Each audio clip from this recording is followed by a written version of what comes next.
तर आज संध्याकाळपर्यंत महायुतीमधील शिवसेनेचं जागा वाटप जाहीर होईल। आम्हाला सन्मानजनक जागा दिल्या जातील आणि आमचं मिशन 45 यशस्वी होईल असा विश्वास खासदार प्रतापराव जाधव यांनी व्यक्त केलाय। यावेळी त्यांनी ठाकरे गटावरही टीका केली।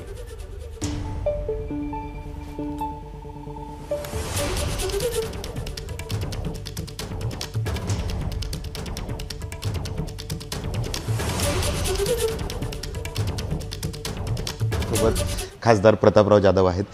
काय म्हणाल भाऊ, निवडणुकाच्या तारखा जाहीर झाल्यात, 29 दिवस उरलेले आहेत फक्त निवडणुकीसाठी। अद्यापही तुमची असू देत किंवा इतरही महाविकास आघाडी असू देत किंवा महायुती असू देत, अजूनही अद्यापही उमेदवारी आपणा सर्वांना माहीत आहे की या महायुतीमध्ये नवीन पक्ष त्या ठिकाणी रोज जॉईन त्या ठिकाणी होताना दिसत आहेत आणि म्हणून त्या ठिकाणी जागा वाटप सगळं जवळपास ठरल्यासारखं आहे।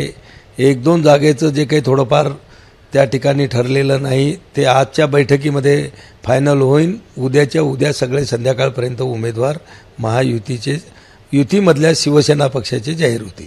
आपल्या शिवसेनेचे खासदार तुमच्या नेतृत्वात हे शिंदे साहेबांसोबत गेले आणि त्यामुळे तुमची जी उमेदवारी आहे ती पक्की आहे असंही म्हटलं जातं आणि त्यासोबतच तुमच्यामुळे किंवा तुमच्या विचाराधीन असलेल्या काही जागा या भाजपच्या गोटातून दिल्या जातील अशी ही चर्चा आहे। नाही, हे बघा, या ठिकाणी जे आमचं मिशन आहे की भारतामध्ये 400 पार आणि महाराष्ट्रामध्ये 45+, त्यामुळं त्या ठिकाणी अतिशय योग्य निवडून येणारे उमेदवार हे आमच्या तिन्ही पक्ष किंवा महायुतीच्या माध्यमातून दिल्या जातील आणि ते 100% त्या ठिकाणी यशस्वी होतील याची सर्वजण त्यासाठी प्रयत्नसुद्धा करतील।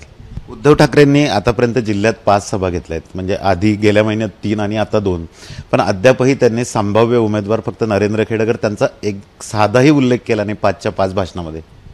पण सगळ्यात मोठं आश्चर्य आहे की बुलढाणा लोकसभा मतदारसंघ ना काँग्रेसनं मागितला नाही शरद पवार गटाच्या राष्ट्रवादीनं मागितला। याच्यावरून तुम्ही समजू शकता की याच्यावर कुठलाही त्यांच्या महाविकास आघाडीचा पक्ष बुलढाणा जिल्ह्यामध्ये लढायला तयार नाही। तुमची लढत कुणाशी होईल काय वाटतं?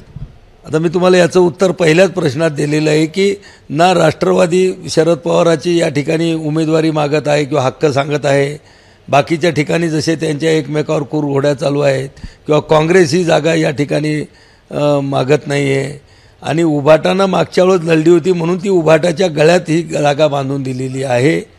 त्यामुळं आता उभाटाला ही जागा लढणं आहे म्हणून ते या ठिकाणी आले, पण उमेदवार त्यांनाही अजून असं वाटत नसेल की बा तुल्यबळ उमेदवार कोण द्यावा म्हणून त्यांच्याजवळ काही उमेदवार सापडत नाही आहे। कॅमेरामन शांताराम तायडेसह doctor Sanjay Mahajan, ABP Majha, Buldhana. ABP माझा, उघडा डोळे बघा नीट।